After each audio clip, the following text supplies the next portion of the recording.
بسم اللہ الرحمن الرحیم الف لام میم ذالک الکتاب لا ریب فیہ ھدی للمتقین۔ قرآن پاک کے لسانی معجزات میں آج ہم قرآن پاک کے تصور اور تصویر کے حوالے سے بات کریں گے۔ قرآن نے مختلف جگہوں پر قرآن ایسی مثالوں سے بھرا پڑا ہے جہاں پہ قرآن پاک نے بعض چیزوں کا تصور ہمارے سامنے پیش کیا۔ اب اس تصور کی ہم دنیا کے اندر کہیں نہ کہیں تصویر دیکھ سکتے ہیں، اور بعض ایسے تصورات ہیں جن کی تصویر ہم دنیا کے اندر نہیں دیکھ پاتے۔ رب العالمین کے قرآن نے سورۃ البقرہ کے اندر سورہ آیت نمبر 25 ہے، اللہ تعالیٰ نے ارشاد فرمایا وَبَشِّرِ الَّذِينَ آمَنُوا وَعَمِلُوا الصَّالِحَاتِ أَنَّ لَهُمْ جَنَّاتٍ تَجْرِي مِن تَحْتِهَا الْأَنْهَارُ كُلَّمَا رُزِقُوا مِنْهَا مِن ثَمَرَةٍ رِزْقًا قالوا هذا الذي رزقنا من قبل وأتوا به متشابها ولهم فيها أزواج مطهرة وهم فيها خالدون۔ یہاں پہ رب العالمین نے جنت کا ذکر کرتے ہوئے فرمایا کہ تجری من تحتها الانہار، کے اس کے نیچے سے نہریں جاری ہیں، اس کے نیچے سے نہریں بہتی ہیں۔ یہ جنت کا ایک تصور اللہ تعالیٰ نے ہمارے سامنے پیش کیا، اور جنت کی بہت ساری نعمتوں کا قرآن پاک کے اندر یا حدیث کے اندر جہاں پہ ذکر ہے، تو وہ تصور ہے جو ہم نے دیکھا نہیں ہے۔ ہم نے جنت کو نہیں دیکھا، نہ ہم نے جہنم کو دیکھا ہے، نہ ہم نے قیامت کے احوال کو دیکھا ہے۔ تو یہ وہ سارے تصورات ہیں جن کی تصویر ہم دنیا کے اندر نہیں دیکھ پاتے، لیکن اس سے ملتی جلتی چیز ہم دنیا کے اندر دیکھ لیتے ہیں کہ کہیں ایسا دنیا کے اندر بہت ساری ایسی عمارتیں موجود ہیں کہ جو دریا کے کنارے کے اوپر بنی ہوئی ہیں، یا تھوڑی سی ان کو دریا کے اوپر یا کسی نہر کے اوپر کر کے بنایا گیا ہے، تو وہ نہریں اس کے نیچے سے گزرتی ہے، وہ نہر اس کے نیچے سے گزرتی ہے یا پانی اس کے نیچے سے گزر رہا ہوتا ہے۔ تو وہ تصور ہے جو انسان جس کی تصویر کو ہم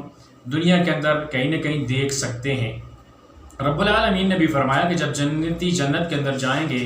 تو ان کو پھلوں سے جب رزق دیا جائے گا تو وہ تصویریں دیکھ کر، وہ چیزیں جو سامنے ان کے ہوں گی، پھل ان کے سامنے ہوں گے، وہ تو ایک تصویر ان کے سامنے ہوگی، ان کو دیکھ کر کہیں گے کہ ھذا الذی رزقنا من قبل،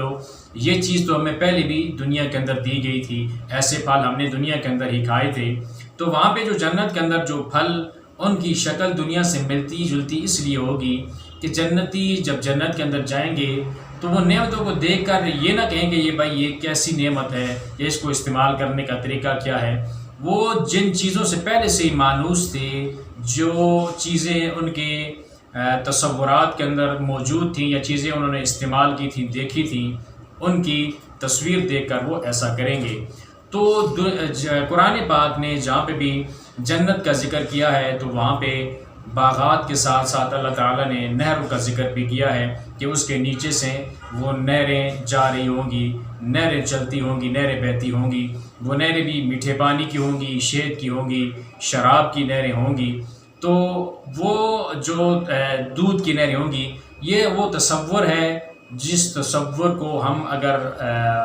اس کی ایک تصویر بنانا چاہیں تو دنیا کے اندر کہیں نہ کہیں اس سے ملتی جلتی تصویر کو دیکھ کر اس تصور کی جو لذت ہے وہ انسان محسوس کر سکتا ہے۔ اسی طرح سورۃ البقرہ کے اندر رب العالمین نے ارشاد فرمایا، سیدنا ابراہیم علیہ السلام کا اللہ تعالیٰ نے ذکر کیا،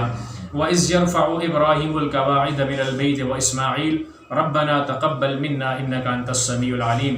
کہ ابراہیم علیہ السلام جب کعبۃ اللہ کو تعمیر کر رہے تھے، ایک طرف ابراہیم علیہ السلام ہیں اور آپ کا بیٹا سیدنا اسماعیل علیہ السلام ہیں، دونوں اللہ تعالیٰ کے انبیاء ہیں، دونوں بزرگ ہستیاں ہیں، دونوں قابل احترام ہستیاں ہیں، کعبۃ اللہ کو تعمیر کر رہے ہیں، ایک دوسرے کی مدد کر رہے ہیں، اور کعبۃ اللہ تعمیر کرنے کے بعد وہ اللہ تعالیٰ سے دعا کر رہے ہیں۔ تو اب قرآن نے انداز ایسا اپنایا ہے کہ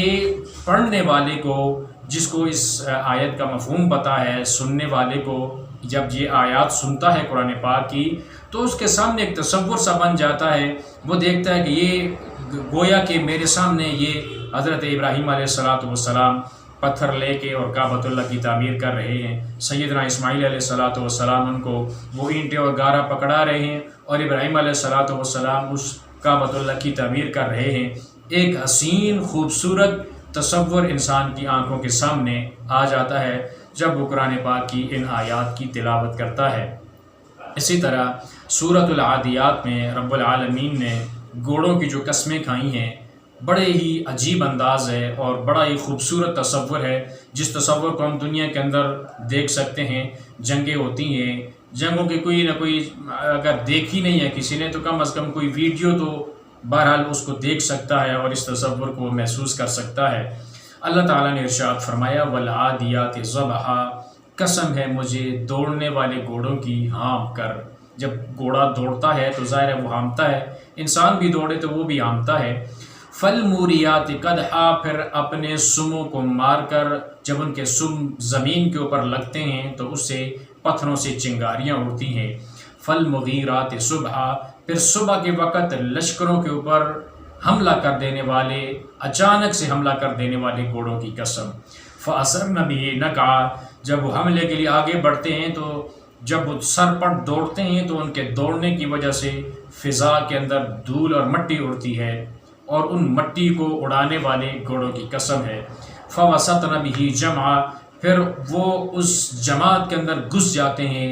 لڑائی کے میدان کے اندر وہ اس میدان کے اندر گھوڑا گھس پڑتا ہے۔ ان الانسان لربہ لکنود، کہ بے شک انسان اپنے رب کا ناشکرا ہے۔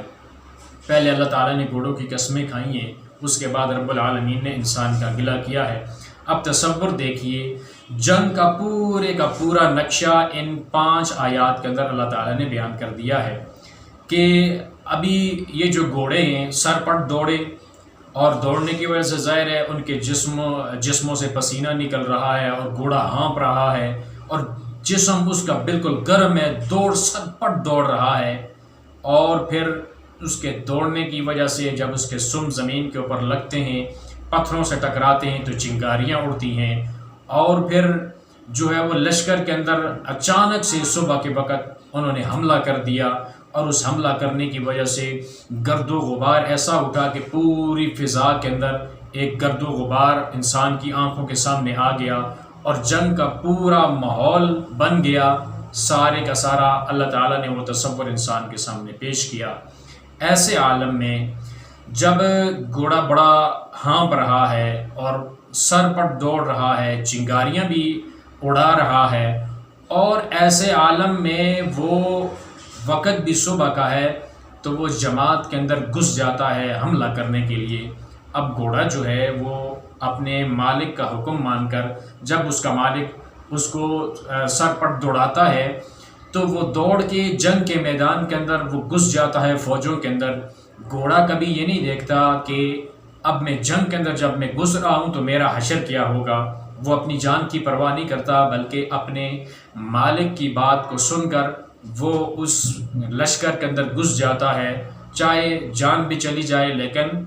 گھوڑے نے سر پٹ دوڑنا ہے۔ کبھی ایسا نہیں ہوتا کہ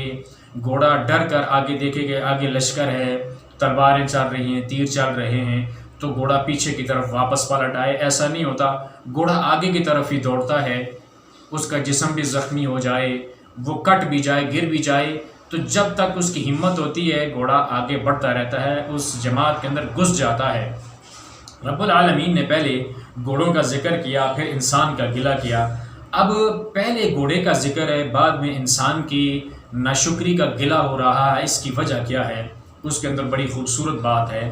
وہ یہ کہ پہلے جہاں پہ گھوڑے کی صفات کا ذکر ہو رہا ہے کہ گھوڑا کس طرح اپنے مالک کی بات کو سن کر سر پٹ دوڑ پڑتا ہے، چنگاریاں اڑ رہی ہیں، فضا کے اندر گرد و غبار ہے، ایسا ایک آنکھوں کے سامنے اندھیرا چھایا ہوا ہے، خوف کا عالم ہے، تیر و تلوار چل رہے ہیں، لیکن ایسے عالم میں بھی گھوڑا آگے بڑھ رہا ہے اپنی جان کی پرواہ کیے بغیر، اپنے مالک کی بات کو ماننے کے لیے وہ سر دڑ کی بازی لگا رہا ہے۔ تو انسان تجھے بھی تو رب نے پیدا کیا، دیکھ وہ تو گھوڑا بھی رب العالمین نے پیدا کیا، وہ اللہ تعالیٰ کی مخلوق ہے۔ گھوڑا اپنے مالک کی بات کو سن کر کس طرح اس کی فرما برداری کرتا ہے، جان کی پرواہ بھی نہیں کرتا۔ تو انسان تجھے بھی تو رب نے پیدا کیا نا، آخر تجھے جو نعمتیں دی ہیں وہ بھی تو رب نے دی ہیں نا۔ تجھے اس دنیا کے اندر جو کچھ بھی استعمال کر رہا ہے وہ سارے کا سارا رب کا دیا ہوا استعمال کر رہا ہے نا۔ پھر ایسا کیوں ہے کہ کھاتا تو رب کا ہے، پھر نافرمانی بھی اسی کی کرتا ہے؟ ساری نعمتیں اس رب العالمین کی تو استعمال کرتا ہے، اور پھر اسی رب العالمین کی بغاوت پہ اتر آتا ہے، ساری نعمتیں اللہ کی استعمال کر کے کبھی اس کے سامنے تو جھکتا نہیں، نماز تو نہیں پڑھتا، اس کے سامنے سجدہ نہیں کرتا، اس کا شکر ادا نہیں کرتا۔ جس رب نے تجھے دنیا کی ہر چیز عطا کی ہے، مال دولت دیا ہے، اسی رب کا دیا ہوا تو اسی رب کے راہ کے اندر دیتے ہوئے تو کنجوسی اور بخل سے کام لیتا ہے۔ جو چیز تجھے دی رب نے ہے، اسی رب کو واپس دیتے ہوئے، اسی کی راہ میں واپس لوٹاتے ہوئے تو بڑے تردد کا اظہار کرتا ہے اور بڑی کنجوسی اور بخل سے کام لیتا ہے، نکارہ چیز کو اللہ کے سامنے تو پیش کرتا ہے۔ جب دیا ہوا سب رب کا ہے تو پھر اے انسان تو اپنے رب کا ناشکرہ کیوں ہے؟ اپنے رب کی تو نافرمانی کیوں کر رہا ہے؟ گھوڑوں سے ہی وفا سیکھ لے کہ گھوڑا کس طرح اپنے مالک کا وفادار ہے۔ اس گھوڑے کی وفا کو دیکھ کر تو بھی اپنے رب کا وفادار بن جا، تو بھی اپنے رب کے ماننے والا بن جا۔ تو یہ قرآن پاک کا یہ جو تصور ہے، جنگ کا ایک تصور، گھوڑوں کی قسمیں، اس سے انسان کی آنکھوں کے سامنے وہ پورا نقشہ انسان کے سامنے آ جاتا ہے، جو ایک بہت ہی خوبصورت تصور ہے اور جس کی لذت انسان اپنے روح کے اندر محسوس کر سکتا ہے۔ جب انسان قرآن کو غور و تدبر سے پڑھتا ہے تو قرآن کے اندر بڑی لذت پائی جاتی ہے، انسان کی روح کو یہ قرآن جو ہے زندہ کر دیتا ہے اور بڑا ہی خوبصورت انداز ہوتا ہے۔ جب رب العالمین کا قرآن ایسے تصورات پیش کرتا ہے تو انسان عش کر اٹھتا ہے۔ ایسے تصورات سے رب العالمین کا قرآن بھرا پڑا ہے۔ اب انہی تصورات میں جو قیامت کے احوال کا ذکر ہے، آسمان کا پھٹنا، ستاروں کا گرنا، پہاڑوں کا روئی کی طرح اڑنا، سمندروں کو آگ لگ جانا، تو یہ وہ سارے کے سارے تصورات ہیں۔ ان میں سے کچھ تصور ہم دنیا کے اندر دیکھ سکتے ہیں، ان کی تصویریں کہیں نہ کہیں ہمیں وہ تصویر دیکھنے کو مل جاتی ہے، اور کچھ ایسے تصورات ہیں جن کی تصویریں دنیا کے اندر نہیں دیکھ سکتے، لیکن ان تصورات کی ایک حقیقت ہے جو ہم جب بھی اس تصور کا وقت آئے گا ہم اس کی حقیقی تصویر کو بھی اپنی آنکھوں کے سامنے دیکھ سکتے ہیں۔ تو یہ قرآن پاک کی خوبصورتی یہ ہے کہ قرآن پاک انسان کے سامنے ایسا تصور پیش کر دیتا ہے کہ جس کی تصویر انسان خیالوں کے اندر بنا کر اس کی ایک حقیقی لذت کو حاصل کر سکتا ہے۔ اور رب العالمین کا جو کلام ہے اس کے اندر جو الفاظ استعمال ہوتے ہیں، جو انداز استعمال ہوتا ہے، اس کو پڑھ کر انسان کو یہ لگتا ہے کہ واقعی یہ میرے رب کا کلام ہے، اور اس ہر لفظ کے اندر، ہر حرکت کے اندر، ہر حرف کے اندر رب العالمین کی طرف سے ایک محبت بری ہوئی ہوتی ہے۔ اور قرآن وہ دنیا کی واحد کتاب ہے، جب بھی انسان اس قرآن کو پڑھتا ہے تو اس قرآن کے بھیجنے والا خالق، مالک، جو رب، جس رب کا کلام ہے، وہ انسان کے ساتھ ڈائریکٹ رابطے اور ڈائریکٹ محبت میں ہوتا ہے، کہ انسان محسوس کرتا ہے کہ میرا مالک مجھ سے بات بھی کر رہا ہے اور میرا مالک مجھ سے محبت بھی کر رہا ہے۔ تو یہ صرف قرآن پاک کے اندر ایسی خوبصورتی پائی جاتی ہے، قرآن کے علاوہ آپ کسی اور کتاب کے اندر ایسی خوبصورتی نہیں پا سکتے کہ جو آپ کو لگے کہ جو کتاب میں پڑھ رہا ہوں اس کا مصنف میرے ساتھ ڈائریکٹ رابطے یا ڈائریکٹ محبت کا اظہار کر رہا ہے۔ یہ صرف قرآن کا خاصہ ہے کہ جب بھی انسان اس قرآن کو پڑھتا ہے تو پڑھنے والے کو لگتا ہے کہ میرا خالق و مالک میرے ساتھ رابطے میں بھی ہے اور مجھ سے محبت کا اظہار بھی کر رہا ہے، محبتیں میرے اوپر نچھاور کر رہا ہے۔ تو یہ تصور جو ہے، جب بھی آپ قرآن پاک کو پڑھیں تو اس قرآن پاک کو سمجھ کر پڑھیں، اس قرآن پاک کے ترجمے کو، تفسیر کو پڑھیں، تاکہ جب اس قرآن پاک کا ترجمہ اور تفسیر آپ کے ذہن کے اندر ہوگی، پھر جب آپ اللہ کے قرآن کی تلاوت کریں گے یا کسی سے آپ اللہ تعالیٰ کے قرآن کی تلاوت کو سنیں گے تو وہ سارا تصور، وہ ساری تصویریں آپ کے سامنے موجود ہوں گی، اور آپ اس قرآن کی حقیقی لذت اور روح کی جو حقیقی خوشی ہوتی ہے وہ اس قرآن سے آپ حاصل کر پائیں گے۔ اللہ تعالیٰ اس قرآن کو ہمارے دل کی بہار بنا دے اور اس قرآن کے پیغام کو دنیا کے اندر پھیلانے کی توفیق عطا فرمائے۔ وآخر دعوانا ان الحمد للہ رب العالمین۔